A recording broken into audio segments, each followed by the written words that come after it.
Right now, I'm finishing up my time for the NAACP, the National Association for the Advancement of Colored People. It's yeah, I got it. Yeah. I You got just to finished remember that it. They acronym. do this thing every year in America. They call the Image Awards. So I'm not sure everyone's familiar with the Image Awards, but it's really predominantly for people of color, probably Sure. Black people. It was started because of how poor the representation for Black folks were in America, and so they Sure. said we just got to start our own thing.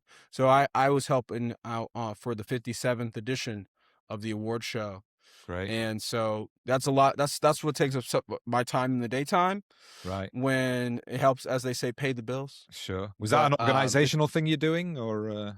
yeah, so I was on the production team, so we were helping like with the events that were surrounding the award show, and so we were really Great. like talking to our vendors, making sure everything got approved, and any miscellaneous things that I had to do in the meantime. We did a promotional podcast as well for Great. the award show that I was also on the production team for. I was the production coordinator for that. And now that the award show is done, people won trophies. And As so you do, those yeah. trophies need to be sent to those people. And so Okay. it is my job right now to make sure that the trophies get sent to the right people. Oh So wow. that's Yeah. I mean, where we're at. there is all of that organizational kind of stuff, isn't there, behind the scenes of award ceremonies and what have you. They all go so swimmingly on the surface, but you've got to remember, thinking about the Oscars, you've got to give the right envelope to the right person and all that kind of stuff. Otherwise, it Oh all my goes God. off the rails. That actually happened in one of our events. There was Wow. a miscommunication with the person who was presenting a particular award in one of our events. Did not get the envelope because the Wow. envelope was messed up for whatever reason, and so the envelope the person needed to receive was not there on time, and so it ended up like it was a very awkward thing because that Yeah. person didn't know who the winner was. Okay. So it was like, and the winner is, and we were all just sitting there. Yeah. And but those things happen. Those things happen. Yeah. Indeed, you've got to kind of work around it and laugh those things off. I think, because at the end of the day, it's. I think award. I mean, I don't want to get into awards too much, but they're good fun. I think they're useful, and I mean, especially for something like the NAACP. It's the gala event, I would imagine, isn't it? And sort of a fundraiser at the same time. Yep, exactly. Yeah. They're a nonprofit, so like the ceremonies that they do, including the live show, is their biggest fundraising event for the organization. It's like you have celebrities there, glitz and glamour, and it's fun and it's engaging, right? But like they're like, hey, we actually do advocacy work. Yeah. On the political side, and the money that you are giving to us is helping that. Like some people will come and be like, hey, can I get like a free ticket to the award show? It's like, look, bro, like the money that we would like you to pay is going towards these other important things. So that's why they do it. Yeah, it's funny because it's a similar thing at the Academy Awards in the sense of nobody really talks about behind the scenes. It's a film preservation society in many ways. Right. And like, it's like, it's okay hating on the Oscars. We all like to do that to a certain degree, but behind the scenes, they do a lot of good work in preserving cinema in that sense. So it's good to remember that, I think, sometimes. And the last thing I'll say before we move on, but I love the Academy. I think the preservation of the history of cinema is, I think, just super important. The work that they do as an organization is just is critical. And so their annual award show celebrating what we deem as the best of cinema. You can there's many arguments made that is it really the best, but I always see it as like, hey, the work that they end up doing in the long run of the preservation of cinema's history is critical, I think. Yeah. No, without a doubt, yeah, and especially in this day and age where, with the default to streaming and everything being consolidated, and we've talked about. I've read you a little bit on that on your Substack as well. So I'm sure we'll get into that.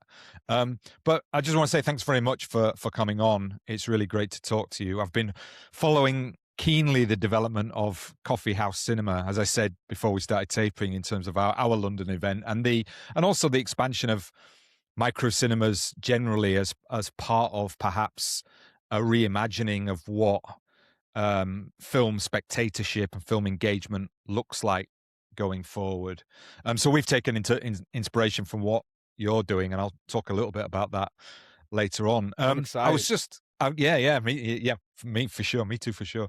I was just actually reading your latest piece on the taste skills gap, because Yeah. that hit some kind of a nerve. This term, I think you say it's coined by Ira Glass, this idea that you've been influenced by great work, and you kind of know what great work is in your own mind, and you want to produce something like that, but currently your talents don't meet up to that desire. And it's interesting because in today's culture obviously wants to promote immediacy, and that idea of, it's 10-15 years of work before you become an overnight success. So yeah, and it helped me to think about and reflect on that idea of just showing up for the day to day and not treating that as a grind, but that's what your work and your life and your expectations for your life should be. And I'm just wondering if that Yeah. writing was a sort of, not a lesson to yourself, but trying to remind yourself of that a little bit, That's exactly what it was. It was listening to myself.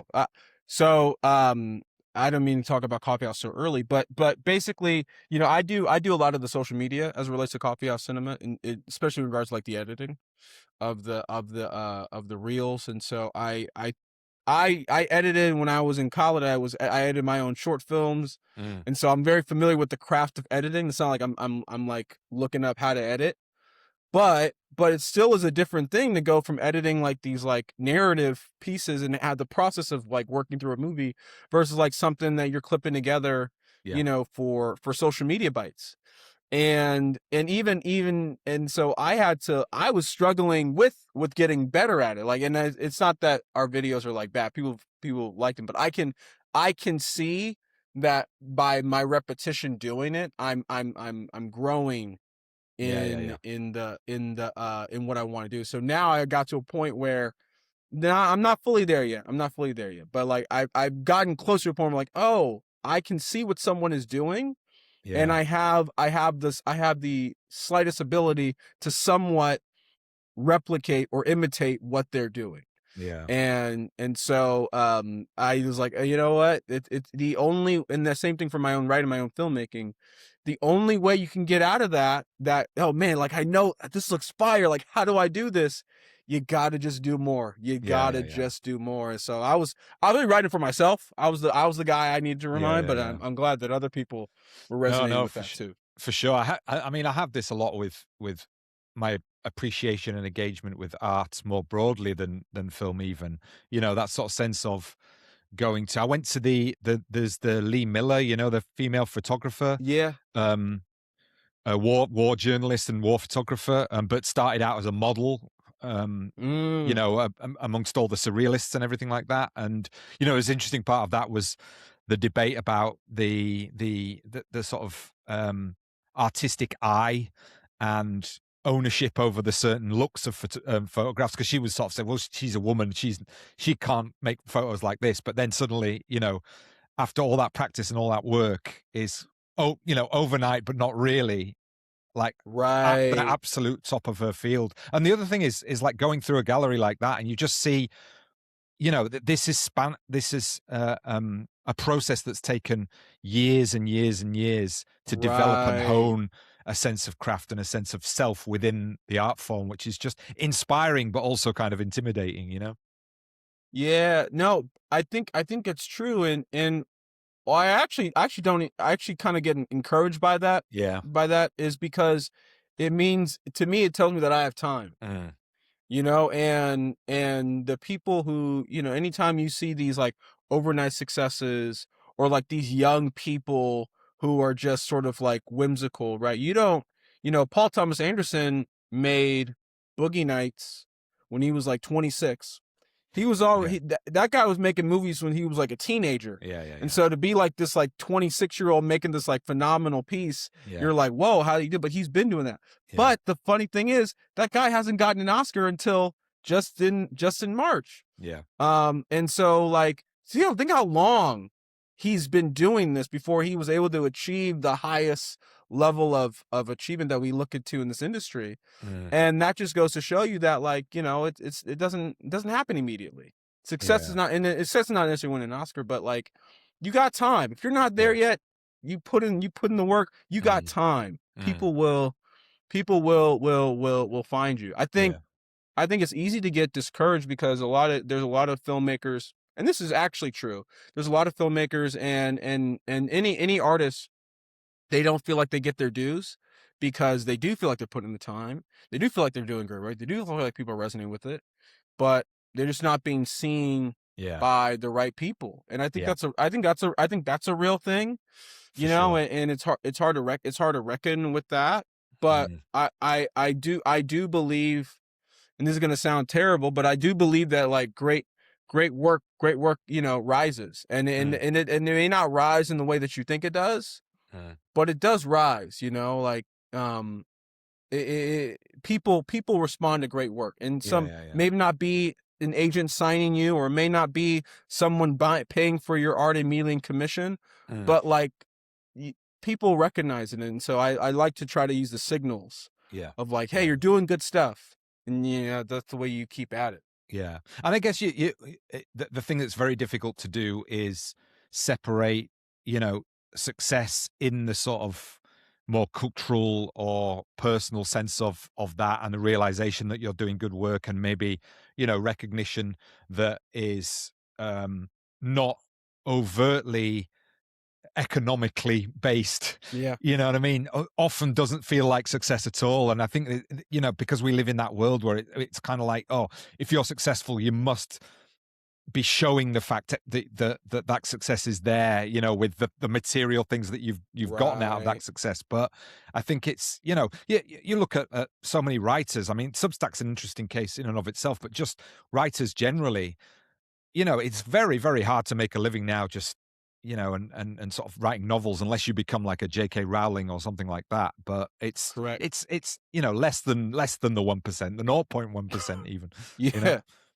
Yeah, no, it's a good point too, and that was something that I was thinking about too for my own Substack. And when I started writing on Substack, I really was writing because I got laid off from my job and I didn't know Right. what else to do with my time, but like write about my thoughts. Yeah. And I hope that people would resonate with it. And honestly, my first few articles, no one really read them. You know, I got some people who I knew, they responded to it, but it was those people who would send me like a private comment and be like, great article, Yeah. like, Yeah. you know, like I really enjoyed it. And those were the people who I was like, okay, you know what, I'm Yeah. gonna keep going. I'm gonna Yeah. Yeah. keep Yeah. going. Yeah. And then even though, you know, I'm not making really any money on just my writing on Substack, but the relationship that I've been able to build Yeah. Yeah. Yeah. through my Substack, and the people who I've been able to meet, and the community I've been able to cultivate, you know, who's to say where all that goes, but that stuff sometimes compounds more exponentially than money you might even immediately receive. Now there are plenty of people Yeah. making money on Substack, Yeah. but I do feel like, you know, great work does find it, you know, and Mhm. you got to do some level of like promotion. It's not like you can do it all in a vacuum. You got to go out and you got to tell people that you're doing it, Yeah. you know, like like with when it comes to anything that I'm doing, I got to make sure that people know. You got to do some level of promotion, but if you do good promotion, and you got something to show, Mm. I do believe that's how it becomes a matter of time. Becomes a Yeah, matter of yeah, time. yeah, yeah. And also, you know, anybody who's got some energy and some motivation, you combine that with actually having something to say in terms of the content. Yeah. I think right now that's the way things are moving. If especially we can talk about writing or talk about film in that sense, you know, and I think definitely, you know, setting up the coffee house, and as you talked about, again, it's another avenue of that, and you got to keep thinking to yourself that putting yourself out there, and not necessarily in just a promotional sense, but in the idea of the work is being done, and it is in the world, and you just never know what comes out of that. There's always something and I'm not a kind of like, oh, the universe will reward me kind of guy, but it's just that the way it happens, a lot of the time. No, it's I've gotten a lot of opportunities in my life, and I think they've mainly. I, you can make the case that I've gotten pretty lucky. There are a lot of things that I can pinpoint to say, that had nothing to do with me or anything that I actually did, but I Yeah. was just in the right place at the right time. Yeah. But where I can give myself credit, and I think this for anyone, right? Like luck is real. They always say luck is when preparation meets opportunity. And it's like, and this might sound really cliche, but I really try to pride myself on putting myself in positions to get lucky. Mm. Like I say this story a lot, but when I was working at Warner Bros, I was a physical production assistant, and so I was working for the executives there, working with the line producers and the production manager, production coordinators on our different various like movies, and I really want to do creative development. After it was only after by talking to a bunch of people on the lot, because I was a personable guy, I would Mm. try to email them, get coffee or lunch, and I'd talk to a bunch of different departments, and it finally clicked that I should be doing creative development. And so then from there, I started going around telling the people, hey, I actually want to be doing creative development, want to be doing creative development. And people liked me, so they started giving me scripts to read. One executive, he was teaching class at AFI, and like he let me sit on his classes for producing, and I was there auditing the class, taking notes, and I kept telling people, and I told one particular junior executive that, hey, I was looking for a job in creative development. And it was the very next day, she had told me, hey, an executive here is looking for an assistant, and you should apply. Mm. And that executive also knew the executive who was teaching at AFI. So I told him about the job, and he was able to put in a good word for me there. And I can just pinpoint to me just sort of just saying, I'm just going to say yes. And I'm just Mm. going to try to let people know that I'm looking for opportunities. And I still did the work. I worked hard, Mm. but that's got me that job, Yeah. like Yeah. that. I had to put myself in the opportunity to get it. And so even for coffee house, like I was, and this also, you can point to us getting lucky, but we were, me and Eddie were doing routine coffees. I was laid off from my job, so we were meeting a lot more. And he happened to have a job right around the corner from the coffee shop that we go to. And so we just go to that coffee shop and we just be talking shop. Yeah. And one particular day, we had seen that they were advertising for a screening of Tron, Okay. and they were promoting that at the shop. And I was like, man, I hadn't seen Tron in a long time. I'd like to see Tron at a Mm. coffee shop. That sounds cool. Yeah. And So we this was had the original Tron then that they were showing, that they the were advertising. original Okay, movie. right, gotcha. Yeah, the owner wanted to do an activation, a self-made activation for leading up to Tron Ares. Gotcha. And so he screened Tron, the original Tron from the 80s one day, and then he screened Tron Legacy the next day. And I believe Tron Ares came out that Friday. And so we were doing a little watch up to see Tron Ares. I saw Tron Ares. I think that I don't know how people feel about it, but I think I actually appreciated the movie more because I had just seen the original Yeah. Tron movie. Anyway, so we were there, and like there was like 6 people in that coffee shop. It wasn't like a big turnout, but it Yeah. was really, really cool, and that was really, really intimate, and I really, really enjoyed it. And when Eddie went back to the owner and it was like, hey man, like when's the next screening? The owner was like, I don't know, you tell me. And we weren't like these like guys who, we were just thought it was a cool idea. We had experience in the industry. We had some really good insight, and I think the owner was like, you know what? These guys seem cool. These guys seem smart. Yeah, let's see what you guys have to do. And so we stumbled upon this idea. But you could from the outside, yeah, we kind of did get lucky, right? Like we Yeah. we Yeah. didn't know the owner was going to be able to do that, but we were just meeting up and in this coffee shop, and it was just sort of like the right moment to have this thing Mm. get introduced. And so that's not to say life doesn't happen in those ways, but when you're doing what you're, when you're doing, things for yourself, and you're grinding and you're doing the right things, I don't want to say the universe does it, but like there's something there, right? You put yourself in positions to get lucky. I Yeah, think yeah, that's what yeah. we did. We put us in position to get lucky. Sure. Well, let's talk about Coffee House Cinema there, since you've given the sort of intro to the origin story, let's say, of how it came together.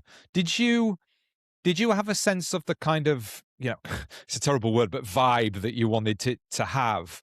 Because it seems as well that it's very much, it's not really what you would call historically kind of like a punk or underground type of event. You know what I mean? It seems Yeah. quite well, highly curated, and you want a certain kind Yeah. of atmosphere. Was that the sort of, the intention from the start? Yes. Yes. Um, the as I've directed movies, so and learning how movie directing movies, and I never put on an event before. I've made movies, but I never put on an Right. event. And working for the NAACP, an event where they do events, I actually sort of picked up on the fact that, like, oh, this is actually very similar to like movie making in a way. Mm. And so the way that I always felt for in order to make this work is warm. The term I Okay. always like to use is warm. And and I don't necessarily, I think that we were struggling with, like, do we want to be like cool, edgy? Do we want to be, do we want to be like those, and look, I'm frankly, I'm not a cool and edgy guy. Me um neither. Me if I neither. if I were to try to put on cool and edgy, it just looked like someone who's not cool and edgy trying to put on cool and edgy, you know. But I love warm, bro. I love browns, I love earth tones, I love reds, I love oranges, I love yellows. Like I think there's just an intimacy there.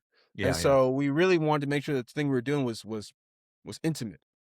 And so I think that's kind of how we stumbled upon it. I mean, if you go to the shop in the daytime, we really dress the thing up. Like the shop doesn't necessarily scream the same vibe that we sort of like cultivate. Like we put the string lights up. We had made conversation about the type of chairs we want to be in there. wow. Okay. Yeah, Yeah, yeah, yeah. yeah, like we talked a lot about like the fonts and the colors and all that, on all those things, right? I think it got informed by what kind of thing do I want to cultivate. And so um we talk about, like, do we want to serve something, like do we want to have food, like Eddie's sister does charcuterie for us. Wow. And I didn't think much of it. I was like, yeah, food, that makes sense. Mm. But everyone comments on it. Everyone is Yeah, like, yeah, yeah, yeah. man, like this really just adds to it. And the So is word that that part someone of that used once. curated experience type thing? They know that's very Yeah, fashionable, I think, these days, you know? yeah, I think so. And look, it wasn't intentional. That wasn't intentional. Like that Okay. the all of when someone told me that, what this event does, it stimulates all the senses. Mm. And when they had said that, I was like, oh wow, we really Yeah. we really did make sure that when you walk in the door, and you are in here, you are being like transformed and you're being transported.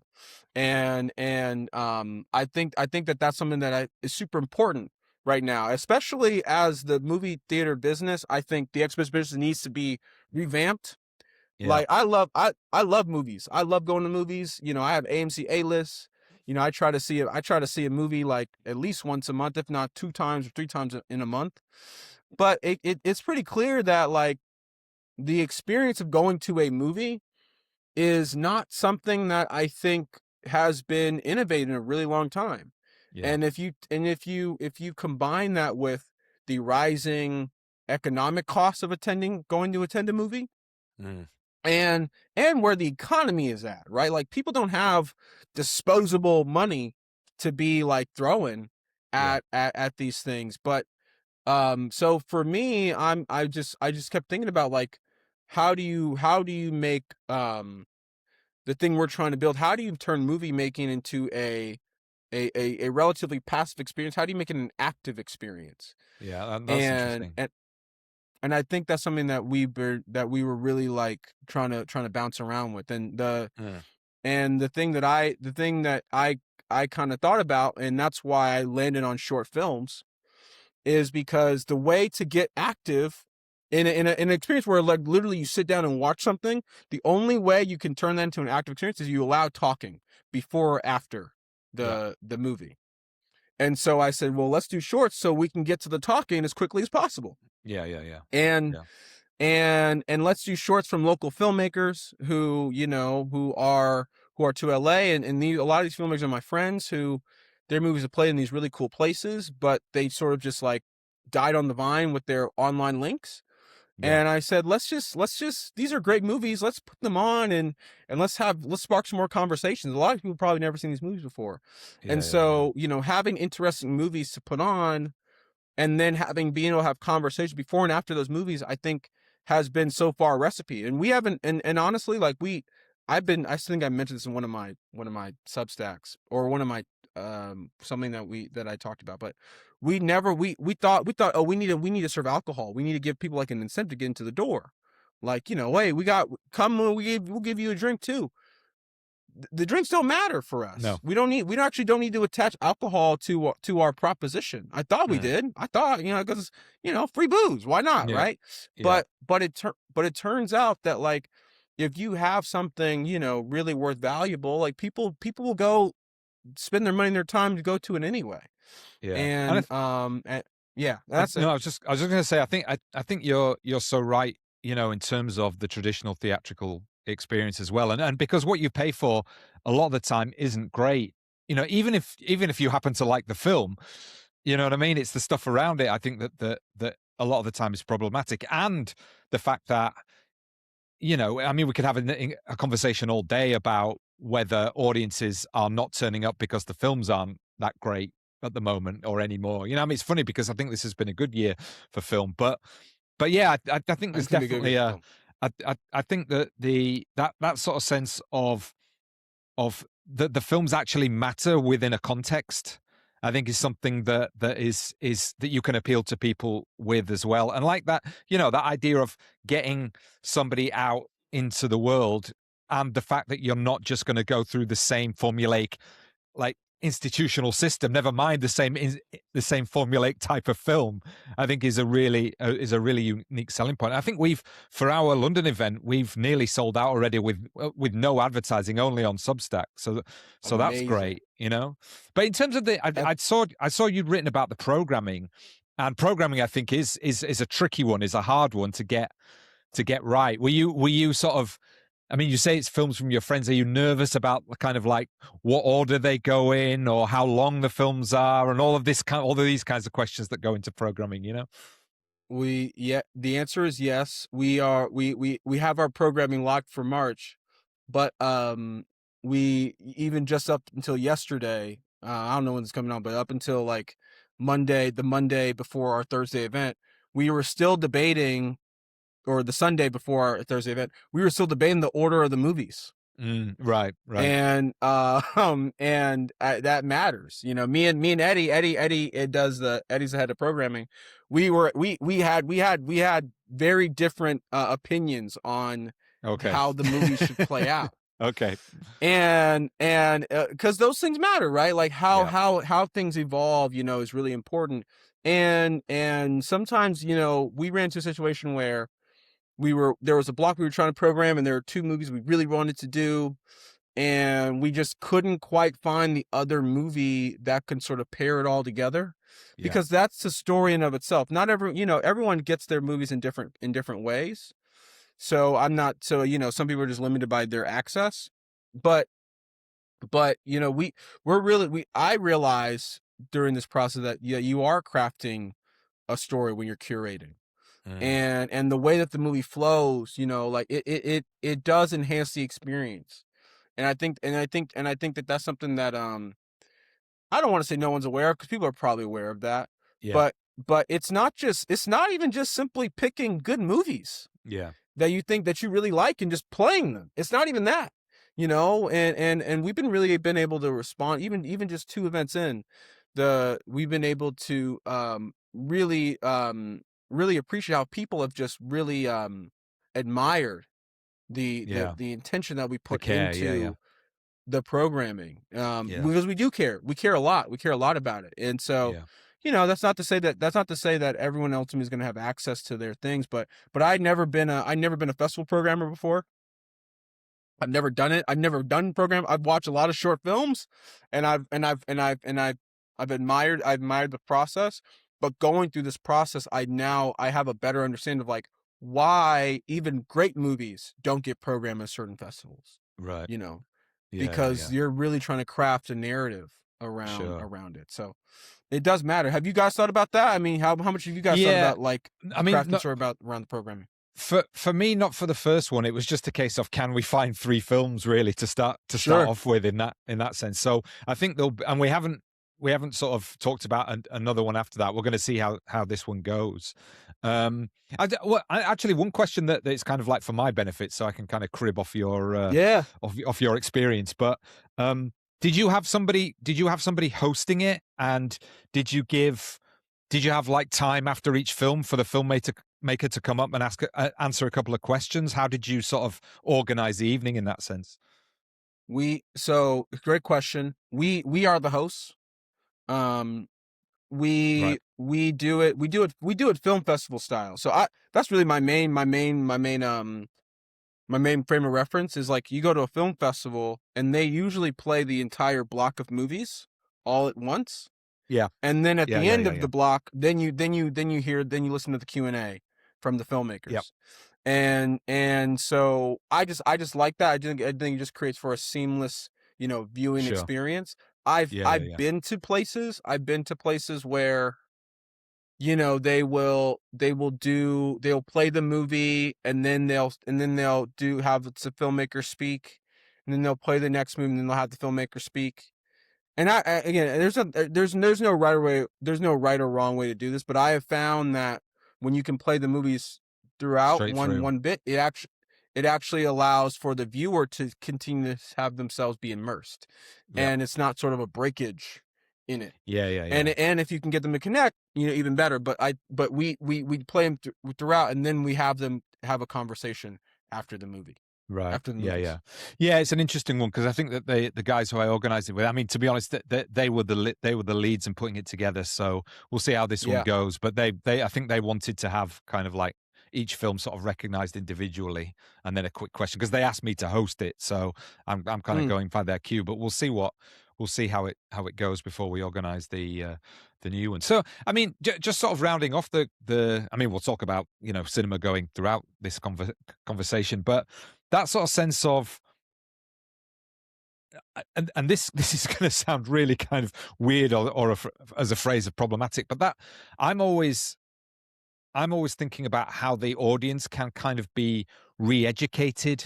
Again, it sounds a terrible word, but or reintroduced to the idea of why going to the cinema is still the best way to see films. Because I think with COVID and with streaming, and also with the idea that film is up against so many other different kinds of media engagement, not least, the phone, basically. That idea of switching things off. I think one of the ways that film has to do that sort of re-education is pushing up to the idea or leaning into the idea of no, it's great to leave your phone off and actually engage with the world some more. And I think that these kinds of events and that way of and you're not just engaging with a film, you're engaging with other people as well.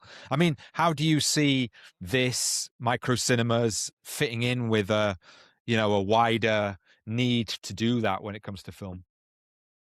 Yeah, it's a great question. I don't. Let me be very clear. This is not an effort to replace movie theaters. Right. And it's actually more of a response to have an alternative to the movie going experience. Nothing beats, being able to go to a local cinema and be Mm, there with the big screen and the people and the sound. And funny enough, like, I often will hear like I don't want to call them old heads, but like I heard Harrison Ford talking about like how special it was to go see a movie in a movie yeah. theater. And look, I still believe that. The problem is the version of movie going that he sees in his head may Yeah. not necessarily exist anymore. Yeah. And that version of it where you're surrounded by strangers with the shared purpose of like going to go see this thing, and you're laughing or you're crying together, like how what was the last time, I don't know about you, but the last time I went to a movie and I was like crying or like emoting, Mm. it's been a relatively long time. And look, I Okay. just saw Project Hail Mary, so I got pretty close. I got pretty Okay. close there, but that type of experience that people that they're talking about, I just don't believe with the state of the movies that are coming out and the experience of it is being immediately replicated Yeah. in the way that they're like nostalgic for. And Mm. so I hope that one, we can just get to one full stop. Let's just put in better movies out there, and I don't know how we get there without necessarily us relinquishing some level of like, hey, we just throwing all a bunch of IPs out there. And I don't think it's necessarily like IP is the problem. Like Project Hail Mary was based on a book. Mm. Love that movie. Does that matter? Um, but I do, but I do think that part of what we're doing at Coffee House is when I hear him say that, I was like, that's what people get when they come to our event. Mm. Like that's what people feel. Like they have that feeling of the emotions. They're laughing. Mm. They're feeling. They're crying. Like it's a matter of what people are being exposed to, and I think Yeah. it's also a matter. It's a matter of how we are exposing them to it. If we had the resources, and I've thought about this a lot, but I often think about like the reason why we're even doing it in a coffee shop is because we can't afford to put it in a proper screen with projection. Mm. And I thought about that and I was like, if we had all the resources in the world, my first instinct would have been let's go rent out like a actual proper micro cinema, proper movie theater, and Yeah. let's do it there. And if we had done that, and I can't speak to this being true, but if we had done that, it would have been so similar to what people are already expecting Yeah. from a movie theater experience that it may not have the same novelty Yeah. that Yeah. watching these in a coffee shop with all these things would have presented. Yeah. And Yeah. so that's something I reckon with a lot. I reckon with a Mm. lot, but like it's true. It's true. Mm. So hope I that think answers somewhat of your yeah, question. I know. I think I think it definitely does, and I think that I mean the other thing that I always hopefully um, have in the back of my mind is that I realize I'm not the the the sort of target in terms of these conversations in many Mm, ways. It's kind of like the regular person who it doesn't know where to seek out all these different types of experiences, who probably only right. knows like the local multiplex and nothing, and nothing Right. else, with all due respect, you know what I mean? And it's kind of Right. like, yeah, it's so tricky, isn't it? Because it's kind of like saying to that person, come and enjoy a different type of cinematic experience, that is on the one hand, related to cinema, but isn't that, the popcorn and the big blockbuster. Because I think that's another thing that's gone, is that idea of the serious movie for adults, which is now, I think, much Yeah. more on television. It's either the big blockbuster stuff or super art house. That's the dichotomy now, which I think that's the problem. A lot of the problem with sort of cinema going today. Yeah. No, it's a really, really good point because the studios are not incentivized to put those on in the movie theaters Mm, for a variety of reasons. One, I think we've gotten to a point where audiences expect to see some version of that in their house. yeah, yeah, And two, let's be real. Like, if Good Will Hunting was a successful movie in the '90s, and that's a movie that you can play many, many, many, many times. But yeah. I bet you, even Matt Damon will tell you, Good Will Hunting would not get made in the No, no. same way Yeah, yeah, that it yeah. would be, this day. Maybe it would. Who knows? I Mm, could be wrong. Maybe the script yeah. is that great. They make exceptions, but like that type of movie is not something that people will say. You know what? I'm gonna go spend 25 or whatever cost your local movie theater a ticket is to go see that movie. And I think Mm, I think a lot of that has to do with frankly the price of going to Yeah, see a movie. sure. You know, there was once a time, and I don't know if we can ever get back to this, but I hope some way we could. But there was once a time where you just decided with your buddies or your date, you're like, hey, you know what? Let's go see a movie. Yep. You don't even know what's playing. You don't even know what's playing. You just want to go Yeah. see a movie Yeah. because the experience of that is just a thing. And it was so inexpensive. Like, yeah, Mm. let's go see a movie. Nowadays, you have to commit. You have Yep. to have seen the marketing for a while to know, okay, this is the time I'm going to go see the movie. You have to go buy you reserve your seats. You plan things out. You're like, okay, this is when I'm going to go see this particular movie. Yeah. And it doesn't matter what other movie you're trying to market to me. You can do your best.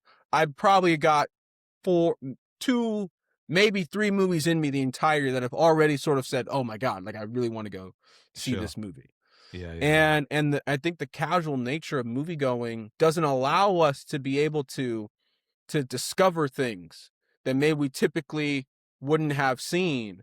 Mm. And what's a beauty about what we're doing right now with Coffee House is people really just responded. We don't even like promote the movies to be like, we don't promote the program. We don't say, hey, this filmmaker's playing their movie at Coffee House Cinema. Come out and watch. People are really signing up because they really believe in they've heard about the experience, or they want to do something a little bit different. And by the time they get there, we really could put anything up on there. We could hit play and you could show them literally anything. Yeah. But the movies that we've been able to pick been resonating with people to the Yeah. point where I'm like, oh, you guys would love these types of movies if you decided to, if someone put them in front of you. And we got a lot lazy, and Mm. we don't do the work. We don't do the work to get to create an experience that people want to go show up to and put on things that they actually would Yeah. resonate with. And No. No. so, I think there's a lot of problems. Yeah. Yeah. I think there is, but I think there is sort of light at the end of the tunnel though as well. Yeah. I don't see cinema dying in the way that, I mean, I see a lot of backlash and a lot of resistance to the direction of travel, but I think that that's healthy stuff, and I think that what you're doing is definitely part of that for sure. So Ellis, listen, tell me about your early What cinema else? going life. This is what I normally start off with, but we got into the coffee house stuff first, which Going is fine. backwards. Yeah, but we'll do that now. I mean, did you have a kind of formative experience with cinema that is still sort of really clear in your mind? Did you have parents or siblings that introduced you to film? Did you go to a local cinema regularly when you were a kid? All of the above, man. All Right. of the Okay. above. Like, I went to my dad. My dad took me to the movies a lot. Me and my dad went to Okay. the movies a lot. Like, there's a few experiences that I can distinctly remember. One experience, I was way too young, but I seen X-Men, or not X-Men, not the first one, the second one, X2. I think it came out in '03 or '02, one of those. And I remember we got there and we were there a little late, and we were watching the movie like this. Yeah. Right at the front. Yeah. Yeah. Yeah. Yeah. Yeah. Right at the Yeah. front, Yep. your neck was necking. And so and I remember that experience. And then I remember, this is another memory. My dad took me to see Star Wars, Revenge of the Sith, episode 3. Wow. That Okay. You're that making came me feel that came really out. old here, Alice. I've got to I'm say. sorry. I'm so sorry for It's all right. for everyone. But he took me to see Star Wars episode 3, and that was my first time ever seeing like a Star Wars movie. Right. And I was so blown away, but I had no idea what was going on. And Right. so then what we did was we went down to it's called Fry's Electronics, and it's like a Best Buy. It's like a Best Buy. They now out of business, but he went there. He bought me the original DVD set for the original Star Wars movies, and I Okay. just watched those Brilliant. things on Wow. repeat, Yeah. man. And so, like, basically any movie that I wanted to go see, it was never a problem for us to Sure. go to the movies and go see it. And so I didn't, and I didn't even realize too how much I like movies. Right. I would watch like movie reviews. I watch like movie reviews. I'd watch like even like long form movie reviews. Like people do like the whole synopsis and plot breakdown of it. Right. And I didn't even know I was a cinephile. I was just like, I like watching movies. Yeah. Yeah. And I think those were like really formative experience for me. And then I took a film class. I took a film class in high school, and my teacher, he went to NYU for screenwriting, and he really helped me understand like the language Okay. of film, at least Yeah. my Yeah. my Yeah. 101. And then from there it was just like I went off to I went I first was a history major, and then I started my time in college at the University of San Francisco, and I took an independent film class there in San Francisco. I think I was going to go to Mm. law school. I don't know. I don't know what I was going to do, but I guess law school. And then I transferred to USC because I wanted to go from Northern California to Southern California. And I wanted to go I want to be in LA with the football games and the Sure. parties and Yeah. Yeah. the big lecture halls. I just want all that. I just want all that. And Yeah. then I get there and I see everyone making movies. Right. And then it made me like reflective of my time watching movies. And then Right. the difference between like me watching movies and making movies, I was like, oh, you just I see you guys. We're friends. I You could do guys are that. doing this too. I'm like, I can Yeah. do Yeah. that. Yeah. Yeah. Yeah. And then I applied to film Yeah. school, and then the rest is sort of like history from there. And Yeah. I think I've been very obsessed. Probably not healthily, but I'm very obsessed with like good movies, and I don't Right. want to, and I don't, and What do you it mean by doesn't. that then? Good movies. Yeah, yeah. Like I remember when I was in film school. I was in film school, and I would talk to like any like editor, anyone who worked in the industry who could I get my hands on, and I would just simply ask them like, hey, like it's so hard to make these things. How do bad ones get made? How come Right. like you put so much time, effort, and resource? How do you do all this and then it ends up being bad? And he's like, well, there's a lot of reasons why. And and I always kept asking that question to anyone who would fancy me. And like when I got to Warner Bros, I would talk to the creative executives there, and like there are some who's that are like bad, and Mm. I'd ask them like, how'd this happen? Like Mm. where did everything go wrong? And they would start walking me through the process. Like, oh, Yeah. Yeah. Yeah. we made this decision here, and this will lead to this, and then because of that decision I made, it led to that. And and I realized like my favorite movies that really love growing up. Like I love the Marvel movies growing up. I love Pixar. I love Pixar. Mm. And whenever and A24, whenever I came across any entity, could be a production company, studio, whatever, and I saw that they were routinely making good stuff, I'm like, there's something you're doing that's Right. different. Yeah. Yeah. Yeah. Yeah. And I want to know what it is. Mm. And I think that I cared a lot about in my own filmmaking, my own writing. And Mm. as I thought that I had all the answers on how to make something good, and I started to do it, then you get into what we started the conversation with this Mm. that taste skill gap. And Sure. I think I'm just on this like never ending quest to continue to Mm. like shrink that gap for Yeah. Yeah. myself. And Yeah. I think that when it comes to like the answer of like good, I think good is subjective. Good is subjective. Good is subjective. But I do think I've said enough to know that there are certain objective qualities that I think in storytelling that you can recognize someone treated with time, attention, and care, and they had Mm. a message, and they had something they were trying to get across, and they were successful with getting it across. Right. And whether or not, and I think you can I think whether or not you watch a movie, this is what I had to learn as a professional too. Just because I didn't like a movie doesn't mean I couldn't respect the craft of that movie. Yeah. Yeah. Yeah. Yeah. And so I think I've just sort of tried to learn how to be like a student Mm. of the game and understand Sure. like what does good craft look like. Yeah. So it's interesting actually talking to you, moving from somebody who was obsessed with watching and then suddenly maybe a little bit later, because a lot of filmmakers, as you talked about PTA, what sort of started super early, but being a Yeah. kind of aficionado of watching and then Yeah. translating into making it. I don't know. Maybe you could talk a little bit about that, about how that kind of critical mind informs the work that you're doing now. But the other thing I was going to ask is, and I say this to the students all the time that I teach, because they have, Yeah. whether it's Marvel or whether it's Star Wars, and I'm always like, well, that's great. I'm really happy that you like all of those movies, but you are student down here with no budget, and that's a $250 million blockbuster. So what do you write about? What do you make something that you want to speak about that clearly is not going to be that? Do you know what I mean? That big discrepancy Yeah. is there. So what do you kind of write about? What sort of stories do you want to tell? Man, well, so I'm going to answer that question first, but then I actually have a response to what you just said about that. Sure. I care. It is going to sound clear, but I care about stories that talk about the human condition.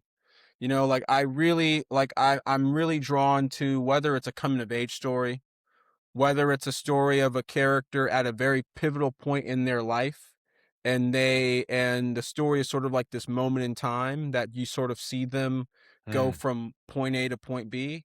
I think that I've thought about my life. My life has happened in moments. I can think about moments in my life where, like, man, if I just turned left instead of right, things could have been phenomenally different. Yeah, yeah. Same here. Or I've been exactly. Yeah, big time. And I've been exposed to certain things where, like, man, if I didn't get exposed to this thing or that thing, I could have had a totally different perspective on the world or a particular experience, that just shaped me. And I think I love that. I love writing about those kind of stories. You know, um a story that I'm writing right now, a story that I'm writing right now, it's I'm writing two. One's a comedy. One's more of like a political thriller. The comedy is about this artist who is at a point where he's like the local town hero, but he still hasn't like arrived, and he hasn't really gotten his like real shot yet. People like him, but he's not really that respected or appreciated, and he gets an opportunity to do a performance, and he sees it like, hey, like this is like This is the this could moment. be like this could be the moment. And the plot of the movie is he because of how local he is and how involved with things around town, he is being asked to do task after task after task and errand after errand as he is trying to get to the performance on time. Right. So the hijinks sort of like ensues Yeah. from it's basically like getting to the Greek, right? Yeah. And so what I resonate to that kind of story. And so what he's supposed to learn is that, you know, he starts off a certain way, like, hey, I've been known for this. Maybe in order for me to achieve what I want to achieve and where I want to get to, I have to be more vulnerable. I have to show a different side of me that I may have to be willing to express in order to receive what I want to receive. So that's Mm. sort of like his internal journey, right, as a character. And I think I think a lot about how can you get someone to go on that kind of journey. The political thriller, I will say that it is following a young black staffer, young black congressional staffer in the midst of January 6, 2021, Wow. as the Capitol House is being raided. And so what I'm trying to do there for that one is, how does someone who really believe that the system is supposed to work, and if you do the right things, you can learn your way to elevate, how can one event turn someone into a revolutionary, like Yeah. completely radicalize someone? Mm. And so I love those types of stories, man. And look, Yeah, yeah, yeah. obviously it's never like one singular event. They're No, movies, no, no, you no. know, but part of but some particular events have like those such big impacts Mm. on us. And so Yeah, yeah, I yeah. would say that. Andor's Then, like that. Sorry, yeah, sorry. exactly. No, Because that, exactly. like, the anatomy of a revolutionary and why they came to be the way they be, and did it all really well in the Star Wars kind of universe. The best thing outside the first three films is that series. Yeah, no, 100% Indoor does that really well. And the thing I'll tell your students who really love Marvel movies is one thing about me, as you can probably guess, that I love I love learning about the process of things. I love learning how things come together. And once I started to pick up on the fact that I was really enjoying Marvel movies, I kind of got a little bit obsessed with like how they come together.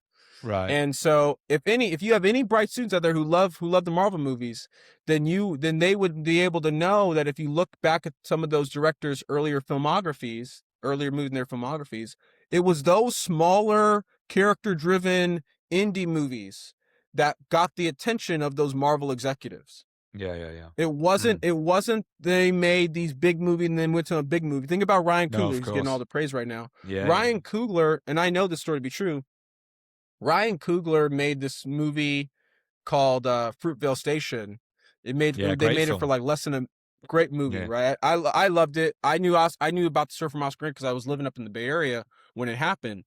And so to see this get dramatized with Michael B. Jordan, I knew Michael B. Jordan from television. I'd seen him on television. Like, oh man, they got Michael mm. B. in this. That's really cool. Yeah, It's a yeah. legit movie. And then he went on to make Creed, and then he went to make Black Panther. But the executive for Black Panther will tell you that it was actually their experience watching Fruitvale Station was the thing that actually got them interested in Ryan. Creed Yeah, wasn't yeah, even yeah. finished yet Mm. when they were interested in Ryan. And so this idea for even for your students, or this idea like like these like big that you love the big bud movies, but like have you thought about how they got there? Mm. We love Christopher Nolan, but have you looked back at his earlier works? Mm. And you can probably find a way to replicate some version of making some of those like earlier character driven works. Sure. And those are the things that get on the radar for as you move on your way to making bigger things, you Yeah, know. yeah. But No, no, I that think that's definitely the case. Yeah, I think that yeah, I mean, and often, I mean, that's sometimes the difficulty, isn't it? Because they got the opportunity, but then, the machinery sometimes, especially, I mean, I'm sure you would admit, not all Marvel movies are great. Some are great, like all different kinds of franchises. But yeah, the machinery can sometimes like undermine the sort of directorial like vision or flair that yeah, they've got, and which is the problem with the machine of sort of the big budget properties. it is a real problem, right? I don't think I love every single Marvel movie. Mm. I think there one movie in particular. There are two movies that I really love to use as an example. One movie is The Marvels. Okay. I really love Nia DaCosta. Like she's a phenomenal filmmaker. Like she made Candyman, and then she came out with the 28 years later sequel, and she's like on top of it. Mm. But I remember when the movie was on its way to the Marvels, the movie she made for Marvel Studios, and when it was on its way to coming out, remember she started promoting as like, oh, this is like, just so y'all know, this is like Kevin Feige's movie. Mm. Like this is some point the production, you just lose control of the production. And and that made me realize like, oh, you got chewed up and spit out. You did and you weren't able to like have your thing sort of like pierce through. Mm. And the other example I like to use is the Eternals. There are some people who actually didn't love the movie at all. Probably now one in the minority of someone who like I appreciated what Chloe, because I think Chloe Zhao, she's like a super thoughtful, she's like talented filmmaker. Like she has a really clear vision in her head, and I think that movie is probably a byproduct of having too many ideas, Yeah. and it wasn't able to like be executed really well. And I can't speak to was that Chloe not really knowing how to handle a big piece like this, or was it Marvel not knowing really like how to manage this type of Mm. storytelling, Sure. but like I do think that it's important to have balance. Like Yeah, I yeah, don't yeah. it's very rare that a director can really make Mm. really high level IP driven like studio movies, Yeah, and yeah, yeah. also make these like character Mm. pieces that work really well. Mm. And I think that's a that's a thing that I was fully aware of, Yeah, yeah, but yeah. I think you got to do both. You know, you can have Mm, like a Sean Baker, where he's really only going to be telling like these really small, like intimate stories, and that's cool. I'll watch anything Sean Baker puts out. You know, mm. and then you got some people like a Ryan Coogler, who can do smaller movies, but he can do these like really high level movies, or someone like a James Gunn, where he's really now in like the IP wheelhouse. Mm. You know, Yeah, yeah, and yeah. I think there's different flavors. Or you got, Sure. you got PTA, Mm. who's really done original stuff, but obviously he just proved that he can do something on a bigger scale. Yeah, yeah, yeah. Um, Yeah, for sure. anyway, I No, go no, on and on about all this stuff. it's interesting. You know what? My favorite Marvel movie is still Blade. You know, with the original one with Wesley Snipes. I Wesley love that Snipes, man, movie. Such a good Wesley, film. Yeah, God. man, You show the kids man, that, and they're like, "My God, this is amazing!" Like that first 10-minute sequence, and then you show the students that, like, Jesus, that's an amazing film. You know? kids don't know. I mean, let me ask you this too, as a professor. You know, how much responsibility you think you put on yourself to expose kids to cinema that they wouldn't probably normally like see if they weren't in class. Oh, everything. That's everything now. It really is, because it's kind of like I say, you have to be realistic with them in terms of going back to what is possible. You know, when a student is starting out, and especially if they're in practice, and I'm like you. I think short films are important, but I'm also really interested in helping them kind of decipher what it would be like for them to make a feature film on, say, 10 grand or 20 grand. And I say, look, look at these small films. And we did a whole season called 90 Minutes in Another Time and Place. So they were 90-minute films. They were all the types of films with a smaller cast in a small number of locations that potentially a student could make logistically. But the great thing Yeah. about them was they were all brilliantly written. They were all amazing Right. scripts. So it's kind of like you could do something super small, but the importance then becomes the script. That becomes more important than anything else. You can't farm that out to special effects or to stars or anything like that. And the script has to Or be, to AI. or to AI. God, don't even get me started there. But yeah, no, it's an interesting question. And again, that you can aspire to whatever you want to aspire to, but as you said right at the beginning, it's sort of doing the groundwork, doing the legwork, making something as best as it can be, but realizing that you're always going to go forward. You're going to make something better. You've got to go through those failures. You've got to go through those learning processes. And that's probably one of the hardest things when and students at times they lack confidence. They just want to make a film for themselves and they don't want to show it to anyone else. That's really one of the tricky things to deal with, where they're like, oh, I just made this Mm, film and I made it the way I want to make it. Nobody's ever going to see it because I just wanted to have made it. And I was like, there's not really a lot of point to that. You know what I mean? To right. me, No, um, no, you're not wrong. I mean, the beauty about film in particular is it's an art form that's meant to be shared. mm, I think fundamentally, it was crafted out of a commoditization. So, that when you are when you are a filmmaker, and you can be as low as, like, just starting off. You could be a high schooler, you could be college, you could be, my age, older, whatever, wherever you are, right? Like, mm, you you want to be making things to show them to people, yeah, yeah, yeah. and you will always have to deal with the fact that you need collaborators. Like, they say if you want to go fast, go alone, but if you want to go far, go together. Mm, And yeah, yeah, and you're yeah. not gonna, and like, for the art of filmmaking is inherently a shared experience. Mm, And just because you have the title of director on it doesn't mean that movie is fully yours, mm, honestly. yeah. Like, I mean, I'm sure you've talked about the auteur theory, and I think there's a lot to say about the singularity of certain directors, but they don't make things in a vacuum. No. They've never made anything in a vacuum, No, no, no. and they've never shared it in a vacuum either. And so, I think that's super important, that you are able to make things, and, hey, get your feedback. It's not going to be Mm. great. I mean, who knows? It could be great. It could be great. Yeah, yeah, But I like what you said about the writing, though. I think writing's free. Writing don't cost you, 10 grand. yeah, You yeah, could yeah, you yeah. could get better. You could get better with Mm, the writing. And so I think yeah, that's super important. We gotta. for It's sure. hard though. It's hard. It's hard. We have Yeah. artists. Artists don't always feel comfortable sharing. Indeed. The one of my favorite films of last year was made by a Romanian filmmaker called Radu Mm. Juda, and he made this film called Continental 25. You should check it out if you haven't seen Oh it. But yeah. it was shot in 9 days on a phone, and not even like a latest iPhone. So it's really blurry. You can't see anything going. Everything's kind of going out of focus.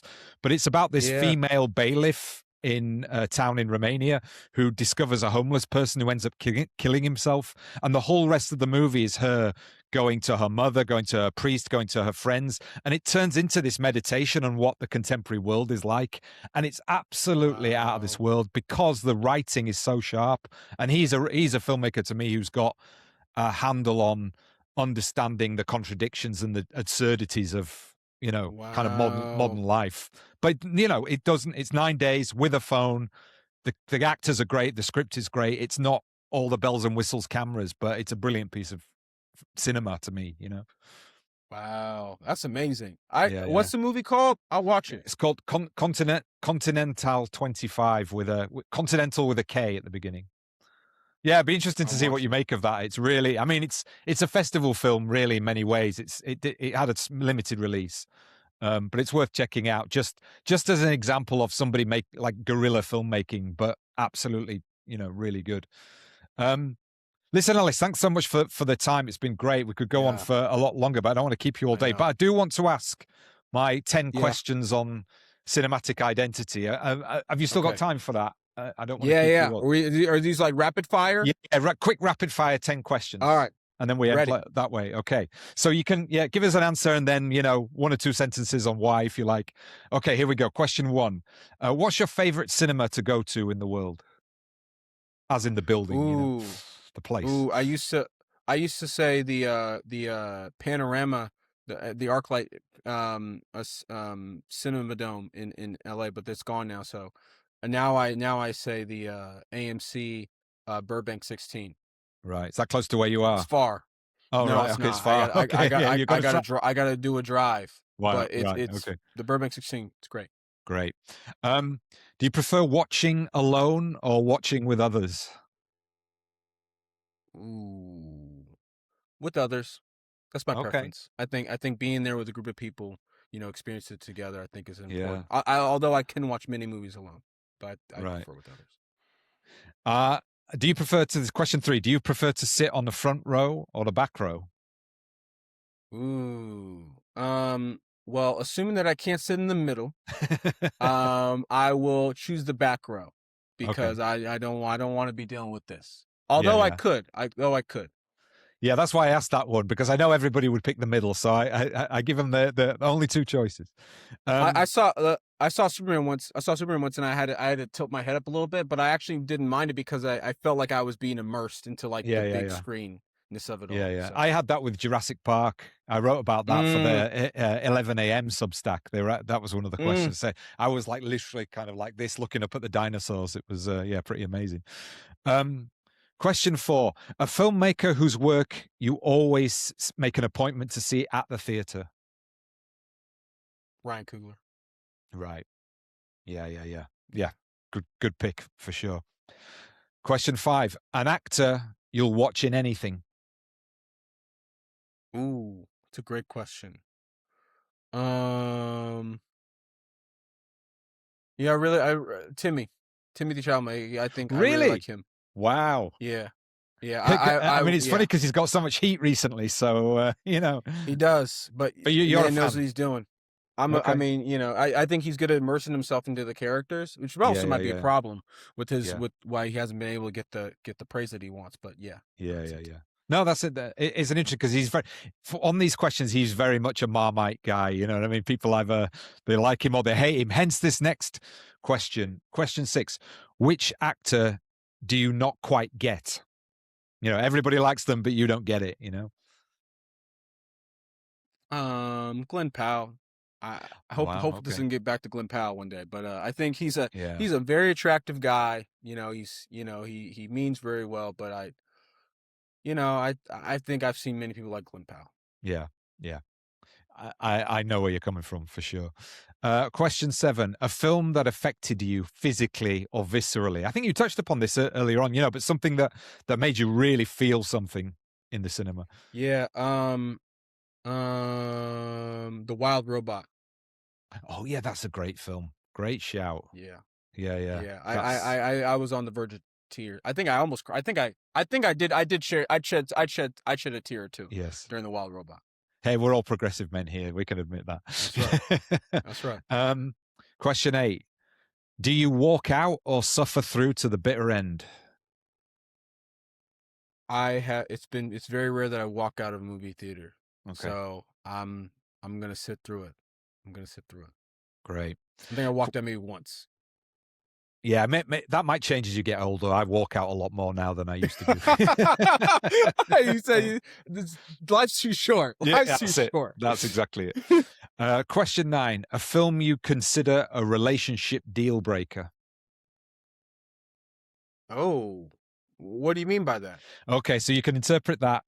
Is there a film that someone you were with had to like, right? You can interpret it that Oh, way. Or is there a film that if your partner, liked it, you were like, I'm not sure about this relationship oh, anymore. oh, yeah. Okay. Yeah, I know the answer to the question. So I have to I do have a girlfriend and she is and so I guess like this is not technically the right answer, but it came close. She really loves a Cinderella story Okay. with Hilary Duff And you have to look the other way. yeah. We just can't really talk about that. So Okay. I just block it out of my memory Right. because if I did remember it as I'll leave that there for sure. Okay. Question 10, I tailor it to the person. I try and come up with something that's unique to you. So who out of the film world would you like to turn up to Coffee House Cinema unannounced? well, this is an easy answer Oh because I yeah. already said it.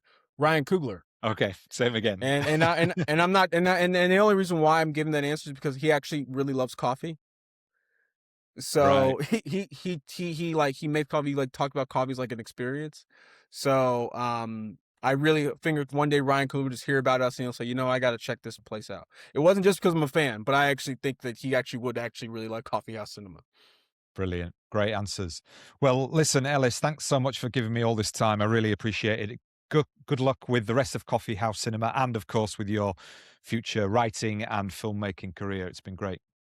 Oh, thank you, man. And I hope I was able to pass along something. Hopefully someone was going to resonate with this. So, It was great. I'm glad to be here. Thank you. Cool.